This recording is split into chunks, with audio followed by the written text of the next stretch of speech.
بسم اللہ الرحمن الرحیم۔ السلام علیکم دوستو، محترم سامعین اور ہمارے عزیز سبسکرائبرز، آپ سب کو خوش آمدید۔ سبسکرائبرز تو بہتر جانتے ہوں گے کہ ان کے پاس جو ویڈیوز پہنچ رہی ہیں ان سے نہ صرف احادیث مبارکہ سے ہماری شناسائی ہوتی ہے بلکہ ان پر عمل کر کے ہماری زندگی اور روزمرہ کے معمولات میں کافی بہتری پیدا ہو رہی ہے۔ اس لیے گزارش کی جاتی ہے کہ جن دوستوں نے ابھی تک چینل سبسکرائب نہیں کیا ہے وہ بھی فوراً یہ چینل سبسکرائب کر لیں تاکہ وہ بھی احادیث مبارکہ کی روشنی سے استفادہ حاصل کر سکیں۔ محمد مصطفیٰ احمد مجتبیٰ صلی اللہ علیہ وآلہ وسلم کے حالات زندگی قرآن و حدیث کی روشنی میں آپ کے گوش گزار کریں گے۔ جیسا کہ آپ تمام سبسکرائبر حضرات یہ جانتے ہیں کہ آپ صلی اللہ علیہ وآلہ وسلم کی ولادت، ابتدائی زندگی، آپ کے والدین کے متعلق معلومات، آپ کے پرانے دوست احباب کے متعلق اور آپ کی ازواج مطہرات کے متعلق تمام معلومات، آپ صلی اللہ علیہ وسلم کے فرزندان ارجمند اور آپ کی صاحبزادیوں، آپ صلی اللہ علیہ وسلم کے اہل بیت کا سامان زندگی، آپ صلی اللہ علیہ وسلم کے اخلاق و اطوار اور آپ کا گھر میں زندگی گزارنے کا طریقہ اور باقی معلومات بھی اس ویڈیو کے حصہ اول اور حصہ دوم میں آپ کے گوش گزار کی جا چکی ہیں۔ امید کی جاتی ہے کہ آپ نے حصہ اول اور حصہ دوم بھی ضرور ملاحظہ فرمائے ہوں گے اور آپ کو پسند بھی آئے ہوں گے۔ آپ کی آسانی کے لیے ان دونوں گزشتہ حصوں کے لنک اس ویڈیو کے ڈسکرپشن میں دے دیے گئے ہیں اور اینڈ آف ویڈیو پر بھی لنک لگائے گئے ہیں۔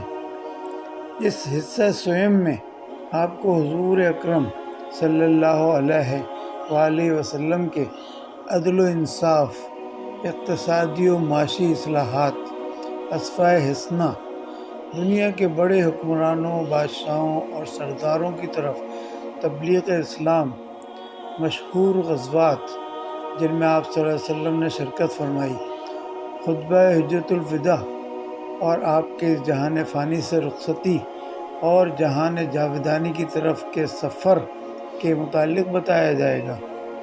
امید ہے کہ ہماری یہ ویڈیو بھی آپ پورے ذوق و شوق کے ساتھ ملاحظہ فرمائیں گے اور لائک بھی ضرور کریں گے۔ بہت شکریہ۔ اب ہم ویڈیو کا تیسرا حصہ شروع کرتے ہیں۔ حضور اکرم صلی اللہ علیہ وآلہ وسلم کا عدل و انصاف۔ حضور خاتم الانبیاء صلی اللہ علیہ وآلہ وسلم کو عرب کے بے شمار قبائل سے واسطہ پڑتا تھا۔ وہ قبائل اور خاندان ایک دوسرے کے سخت ترین دشمن ہوتے تھے۔ حضور نے ان تمام قبائل کے ساتھ ہمیشہ عدل و انصاف سے کام لیا اور اسلام کی دعوت دینے یا عدل انصاف کا معاملہ کرتے وقت کسی خاص قبیلے یا خاص فرد کی طرفداری نہیں کی، حتیٰ کہ مسلم اور غیر مسلم کا امتیاز بھی روا نہیں رکھا، بلکہ سب کے ساتھ مساوات کا سلوک کیا۔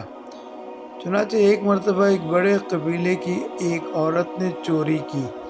بعض لوگوں نے اس عورت کو سزا سے بچانے کے لیے حضور اکرم کے نہایت ہی پیارے صحابی حضرت اسامہ بن زید رضی اللہ عنہ سے فرمائش کر کے معافی کی درخواست پیش کی۔ آپ نے اس سفارش پر ناراض ہو کر فرمایا، بنی اسرائیل اسی سبب تباہ ہوئے کہ وہ غریبوں پر حد جاری کرتے اور امیروں سے درگزر کرتے تھے۔ حضور نے ایسے ہی موقع پر فرمایا کہ قسم اس ذات کی جس کے قبضے میں میری جان ہے، اگر میری لخت جگر فاطمہ بھی چوری کا ارتکاب کرے گی تو اس کے بھی ہاتھ کاٹ دیے جائیں گے۔ حضور اکرم صلی اللہ علیہ وآلہ وسلم نے جہاں انسانوں کو غلامی کی ذلت اور کالے گورے کے فرق و امتیاز سے نجات دلا کر شرف انسانیت سے سرفراز کیا، وہاں انسانوں میں اقتصادی و معاشی مساوات قائم کرنے کے سلسلے میں جو اصلاحات نافذ کی اور جو اسوہ حسنہ پیش فرمایا، وہ تاریخ انسانی کا باعث صد افتخار سرمایہ ہے۔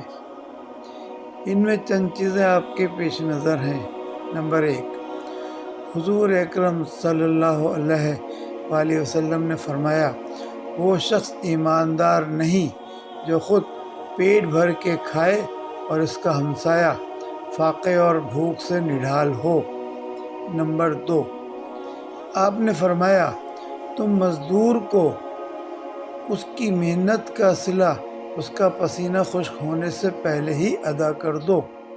نمبر 3، آپ صلی اللہ علیہ وآلہ وسلم نے فرمایا، جس شخص نے مردہ اور بنجر زمین کو زندہ کر کے قابل کاشت بنا لیا اور بیکار زمین پر دیوار کھڑی کر کے قبضہ کر لیا، وہ اس کی ہوگی۔ نمبر 4، حضور اکرم صلی اللہ علیہ وآلہ وسلم نے فرمایا کہ زمین اس کی ہے جو اس پر کاشت کرتا ہے، اور جو شخص کاشت کے بغیر 3 سال تک بیکار چھوڑ دے، اس کا حق ملکیت خود بخود ساقط ہو جاتا ہے۔ نمبر 5، آپ نے فرمایا، پانی، گھاس اور آگ میں تمام انسان برابر کے شریک ہیں، یعنی جو قدرتی پیداوار اور وسائل میں شامل ہیں، یعنی درخت، معدنیات، گیس، تیل وغیرہ، وہ سب انسانوں کی مشترکہ میراث ہیں۔ نمبر 6، حضور صلی اللہ علیہ وآلہ وسلم نے فرمایا، جس شخص نے 40 روز تک سامان غذا کو گراں فروشی کی نیت سے ذخیرہ کیا، اللہ کی ذات سے اس کا کوئی واسطہ نہیں اور نہ ہی اللہ تعالیٰ کو اس کی کوئی پرواہ ہے۔ نمبر 7، آپ نے فرمایا، جس شخص نے کھوٹ ملا کر دھوکہ کیا، وہ ہم میں سے نہیں۔ حضور اکرم صلی اللہ علیہ وآلہ وسلم کا تبلیغ اسلام۔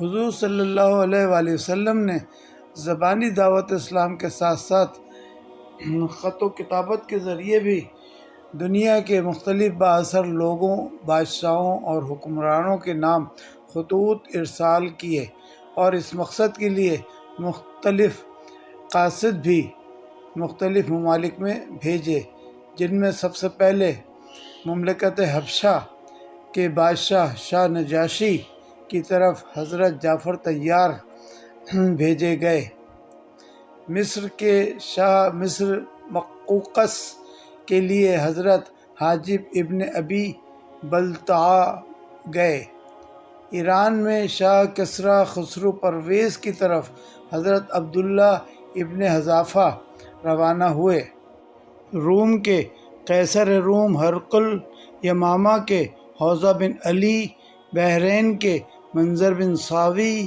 دمشق کے حارث بن ابی شمر غسانی، عمان کے جعفر بن جلندی عامر۔ ان حکمران کے علاوہ پاپائے روم، شاہان حمیر اور خیبر کے یہودی سرداروں کے نام بھی ارسال روانہ کیے اور اپنے قاصد بھیجے۔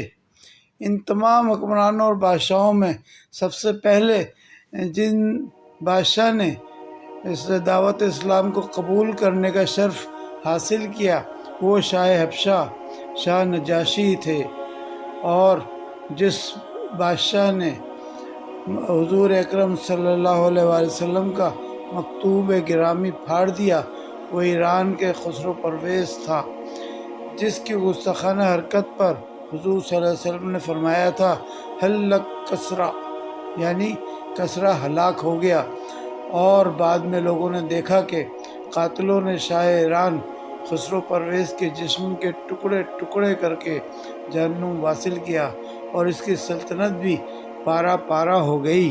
غزوات اور اسلام کی تاریخی جنگیں۔ تاریخ اسلام میں وہ لڑائیاں غزوات کہلاتی ہیں جن میں حضور اکرم صلی اللہ علیہ وآلہ وسلم نے خود شرکت فرما کر جہاد فرمایا، اور جن لڑائی میں حضور اکرم صلی اللہ علیہ وآلہ وسلم نے خود شرکت نہ فرمائی اور سپہ سالار صحابہ اکرام کو مقرر فرمایا، وہ سرایہ کہلاتی ہیں، جس کے لغوی معنی قصد یا سیر کے ہیں۔ غزوات میں چند بہت مشہور غزوات ہیں۔ سب سے پہلی غزوہ بدر، جو کہ 17 رمضان 2 ہجری کو ہوئی۔ غزوہ احد 16 شوال المکرم 3 ہجری۔ غزوہ خندق شوال ذی قعد 5 ہجری۔ غزوہ حدیبیہ ذی قعد 6 ہجری۔ غزوہ خیبر محرم 7 ہجری۔ فتح مکہ رمضان 8 ہجری۔ غزوہ طائف شوال 8 ہجری۔ غزوہ تبوک رجب 9 ہجری۔ ان تمام غزوات کے علاوہ اور بھی بہت زیادہ غزوات ہیں جن میں حضور اکرم صلی اللہ علیہ وآلہ وسلم نے شرکت فرمائی۔ غزوات کے علاوہ سرایہ کی تعداد بھی 60 کے قریب ہے۔ یہ تمام معرکے 8 سال کے اندر ہوئے۔ حضور اکرم صلی اللہ علیہ وآلہ وسلم نے سن 10 ہجری میں اپنے حیات طیبہ کے آخری حج کا ارادہ کیا اور تمام اطراف میں منادی کرا دی۔ اس طرح کافی زیادہ لوگ مدینہ منورہ میں جمع ہو گئے اور آپ صلی اللہ علیہ وآلہ وسلم کے ساتھ مکہ معظمہ کی طرف روانہ ہو گئے۔ 9 ذی الحج کو طلوع آفتاب کے بعد آپ وادی نمرہ میں اور پھر میدان عرفات میں 1,24,000 یا بعض روایت کے مطابق 1,44,000 قدسیوں کے ساتھ تشریف لائے، تو یہ پورا میدان تکبیر اور اللہ اکبر کے ایمان افروز صداؤں سے گونج اٹھا۔ حضور اکرم صلی اللہ علیہ وآلہ وسلم نے جبل رحمت کے قریب قصفہ نامی اونٹنی پر سوار ہو کر کائنات انسانی کے لیے ایک ایسا بین الانسانی منشور پیش کیا جو بنی آدم کی فلاح و بہبود اور امن و سلامتی کے ابدی پیغام پر مشتمل ہے۔ حضور کا یہ آخری خطاب خطبہ حج کے نام سے یا خطبہ حجۃ الوداع کے نام سے مشہور ہے۔ آپ صلی اللہ علیہ وآلہ وسلم نے رب کریم کی حمد و ثنا کے بعد فرمایا، لوگو، میں تمہیں اس کی عبادت کی نصیحت کرتا ہوں، میری باتیں پوری توجہ سے اور غور سے سنو، کیونکہ میں نہیں دیکھتا کہ اس سال کے بعد اس مقام پر، اس مہینے میں اور شہر میں پھر تم سے ملاقات ہو سکے گی۔ خدا تعالیٰ نے تمہارے خون، تمہارے مال اور تمہاری عزت و آبرو کو ایک دوسرے پر آج کے دن اس شہر اور اس مہینے کی حرمت کی طرح حرام کر دیا۔ لوگو، تمہارا خدا ایک ہے، تمہارا باپ ایک ہے، تم سب آدم کی اولاد ہو اور حضرت آدم مٹی سے پیدا کیے گئے تھے۔ کسی عربی کو اجمی پر اور کسی کالے کو گورے پر کوئی فضیلت اور برتری حاصل نہیں، اور نہ ہی کسی اجمی کو عربی پر اور گورے کو کالے پر کوئی امتیاز حاصل ہے، یعنی وطنیت اور رنگ و نسل سب امتیازات ختم کیے جاتے ہیں۔ خدا تعالیٰ کے نزدیک تم میں سب سے معزز وہ ہے جو زیادہ پرہیزگار ہے۔ ہر مسلمان دوسرے مسلمان کا بھائی ہے اور اخوت اسلامی کے رشتے میں منسلک ہیں۔ تم اپنے خادموں کو وہی کھلاؤ جو تم خود کھاتے ہو اور وہی پہناؤ جو تم خود پہنتے ہو۔ لوگوں، دور جاہلیت کی ہر بات میں آج اپنے قدموں کے نیچے رونتا ہوں۔ اس زمانے کے تمام خون باطل کر دیے گئے اور سب سے پہلے میں اپنے خاندان کا خون، جو بنی سعد کا، جو ابھی شیر خوار تھا، معاف کرتا ہوں، اور زمانہ جاہلیت کے تمام سودی لین دین باطل کرتا ہوں، اور سب سے پہلے اپنے خاندان کا سود باطل قرار دیتا ہوں۔ لوگوں، اپنی عورتوں کے متعلق اللہ سے ڈرتے رہو، خدا کے کلام سے تم نے ان کا جسم اپنے لیے حلال بنایا، میں تمہاری عورتوں کو تمہارے مقابلے میں کچھ حقوق اور ذمہ داریاں سپرد کرتا ہوں۔ تمہارا حق عورتوں پر یہ ہے کہ وہ تمہاری خواب گاہوں اور بستروں پر کسی غیر مرد کو ہرگز نہ آنے دیں، اور گھروں میں تمہاری اجازت کے بغیر کسی شخص کو داخل نہ ہونے دیں، اور وہ کسی بے حیائی کا ارتکاب نہ کریں۔ اور تمہارے ذمہ عورتوں کا حق یہ ہے کہ ان کی خوراک اور پوشاک کا اہتمام کرو۔ اے لوگو، تمام مسلمان آپس میں بھائی بھائی ہیں۔ کسی شخص کے لیے اپنے بھائی کی اجازت کے بغیر اس کا مال لینا جائز نہیں ہے۔ میرے بعد کہیں اس اخوت اسلامی کو ترک کر کے کافرانہ ڈھنگ اور طرز زندگی اختیار نہ کر لینا کہ ایک دوسرے کی گردنیں کاٹنے لگو۔ اے لوگو، میرے بعد کوئی نبی یا پیغمبر آنے والا نہیں، اور نہ ہی تمہارے بعد کوئی اور امت پیدا کی جائے گی۔ بس غور سے سن لو، تم اپنے رب کی عبادت میں لگے رہو، 5 وقت کی نماز ادا کرتے رہو، ماہ رمضان کے روزے رکھتے رہو، اور اپنے مال کی زکوٰۃ خوش دلی کے ساتھ ادا کرتے رہو، حج بیت اللہ کرتے رہو، اور اپنے امراء اور حکام کی اطاعت پر کاربند رہو، تاکہ اپنے رب کی جنت میں داخل ہو سکو۔ لوگوں، میں تمہارے لیے ایک ایسی چیز چھوڑے جا رہا ہوں، جب تک تم اس پر کاربند رہو گے کبھی گمراہ نہ ہوگے، اور وہ ہے اللہ کی کتاب قرآن مجید۔ اے لوگو، تمہیں عنقریب خدا کے سامنے حاضر ہونا ہے، اور تم سے تمہارے اعمال کی بابت باز پرس کی جائے گی، اور تم سے میری بابت دریافت کیا جائے گا۔ تو بتاؤ، تم وہاں کیا جواب دو گے؟ اس پر تمام حاضرین نے بآواز بلند عرض کیا، ہم گواہی دیتے ہیں کہ آپ نے پیغام حق پہنچا دیا، اور امت کو نصیحت کرنے کا حق ادا کر دیا، حقیقت سے پردے اٹھا دیے، اور امانت الہی کو صحیح طریقے سے ہمارے سپرد کر دیا۔ حاضرین کے جواب پر حضور محسن انسانیت نے انگشت شہادت آسمان کی طرف اٹھا کر فرمایا، اے خدا، سن لے اور گواہ رہنا کہ تیرے بندے کیا گواہی دے رہے ہیں۔ ممکن ہے بات سامعین کے مقابلے میں بعض غیر حاضر لوگ ان باتوں کو اچھی طرح یاد رکھیں اور ان پر عمل پیرا ہو کر خوب حفاظت کا فریضہ انجام دیں۔ حضور اکرم صلی اللہ علیہ وآلہ وسلم جب خطبے سے فارغ ہوئے تو اسی مقام پر قرآن مجید کی آیت کریمہ نازل ہوئی، جس کا ترجمہ ہے کہ آج میں نے تمہارے لیے تمہارا دین مکمل کر دیا اور اپنی نعمتیں پوری کر دیں، اور تمہارے لیے اس دین اسلام کو پسند کیا۔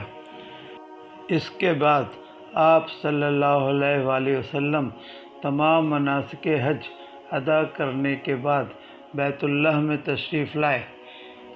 طواف وداع سے فارغ ہو کر قدسیوں کی ایک جماعت کے ساتھ مدینہ منورہ واپس تشریف لے گئے، اور صرف 81 روز بعد محسن انسانیت حضرت محمد صلی اللہ علیہ وآلہ وسلم اس دار فانی سے عالم جاودانی کی طرف تشریف لے گئے۔ صلی اللہ تعالی علی خیر خلقہ و نور عرشہ وآلہ وصحبہ اجمعین۔ صدق اللہ العظیم۔ محترم ساتھیو، آج ہماری ویڈیو کا حصہ سوم، جو کہ حضور اکرم صلی اللہ علیہ وآلہ وسلم کے حالات زندگی کے باقی کچھ حصے پر مشتمل تھا اور روایات اور احادیث سے ماخوذ ہے، یہاں مکمل ہوتا ہے۔ ہمارے پیارے نبی صلی اللہ علیہ وآلہ وسلم کی زندگی مبارک تو ایک بہت بڑا خزانہ ہے، جو کہ کوئی بھی احاطۂ قلم میں یا زبانی روایات میں نہیں لا سکتا۔ ابھی تو بہت زیادہ معاملات باقی ہیں۔ انشاءاللہ اللہ نے زندگی عطا فرمائی تو آئندہ بھی اسی طرح کی ویڈیوز آپ کی خدمت میں پیش کرتے رہیں گے۔ امید ہے کہ آپ کو ہماری یہ کاوش بہت پسند آئے گی اور خوبصورت معلومات میں اضافے کا باعث بنے گی۔ انشاءاللہ جلدی آپ کی خدمت میں ایک نئی ویڈیو کے ساتھ حاضر ہوں گے۔ امید ہے کہ یہ ویڈیو بھی آپ کو ضرور پسند آئی ہوگی اور آپ اس کو لائک بھی کریں گے اور اپنے دوستوں میں شیئر بھی کریں گے۔ اپنے کمنٹ سے بھی ضرور آگاہ کریں تاکہ مزید بہتری لائی جا سکے۔ شکریہ والسلام، اللہ حافظ۔